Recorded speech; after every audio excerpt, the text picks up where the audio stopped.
वक्फ bill पर आए 1 करोड़ 25 लाख सुझाव तो मोदी के नंबर 1 सिपाही को आया ताव। निशिकांत दुबे का बहुत बड़ा बयान, वक्फ वाली साजिश में चीन और पाकिस्तान। कांग्रेस के सबसे बड़े दुश्मन को आया गुस्सा, वक्फ बिल पर चीन और पाकिस्तान को घसीटा। वक्फ संशोधन विधेयक की समीक्षा के लिए संसद की संयुक्त समिति कमर कस के तैयार है। आने वाले शीतकालीन सत्र से पहले ही सप्ताह में ये समिति रिपोर्ट पेश भी करने वाली है, लेकिन उससे पहले बड़ा बवाल हो गया। वक्फ बिल का कनेक्शन चीन और पाकिस्तान से जुड़ गया और बात हाई लेवल जांच की होने लगी है। वक्फ संशोधन विधेयक की जांच कर रही संसदीय समिति को सबसे पहले जानते हैं कि कितने फीडबैक मिले। पूरे 1 करोड़ 25 लाख और 1 करोड़ 25 लाख फीडबैक मिलने पर बीजेपी के फायर ब्रांड सांसद निशिकांत दुबे तमतमा गए और खुलकर अपनी चिंता जताई है।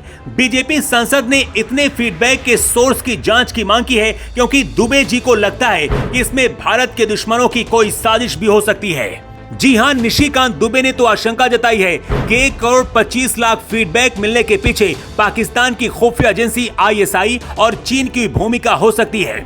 बात यही नहीं रुकी है। निशिकांत दुबे ताल ठोक कर यलगार भरने वाले इंसान है, लिहाजा उन्होंने फौरन वक्फ बिल की जांच कर रही समिति के अध्यक्ष जगदम्बिका पाल को एक चिट्ठी लिख दी है। यानी बीजेपी अब इस मामले को बहुत ही गंभीरता से ले रही है और अगर ये साजिश है तो अब भांडा फोड़ होकर ही रहेगा। इतना ही नहीं, अल्पसंख्यक मामलों के मंत्री किरण रिजिजू ने भी माना है कि अब तक 1 करोड़ से अधिक रिप्रेजेंटेशन मिल चुके हैं और ये भी कहा है कि वक्फ बिल में पहले भी संशोधन हुए हैं, लेकिन इस बार इतने बड़े पैमाने पर विचार विमर्श हो रहा है जो कि पहले कभी नहीं हुआ। जेवर 24 आप दर्शकों की राय जानना चाहता है कि क्या वक्फ बिल पर कोई बड़ी साजिश हो रही है? क्या निशिकांत दुबे के आरोपों में दम है या फिर देश के मुसलमान ही अपने सुझाव भेज रहे हैं? वैसे हम आपको एक बड़ी जानकारी देना चाहते हैं और वो ये है कि द हिंदू की एक्सक्लूसिव रिपोर्ट में कहा गया है कि सुझाव वाले ईमेल में आर्टिफिशियल इंटेलिजेंस वाले रिएक्शन का हिस्सा काफी बड़ा है, यानी कंप्यूटर वाली साजिश का एंगल हो सकता है। अब सवाल है कि क्या राज्यसभा से मोदी सरकार ये बिल पास करा लेगी? तो सुनिए चौंकाने वाला सच। लेटेस्ट आंकड़े बताते हैं कि राज्यसभा में 234 सांसद हैं। इसमें भाजपा के 96 सदस्य और उसके सहयोगी दलों के साथ ये संख्या 113 को छू जाती है। बहुमत के लिए 117 का समर्थन जरूरी है। यहाँ बीजेपी की राह को आसान करेंगे मनोनीत सांसद।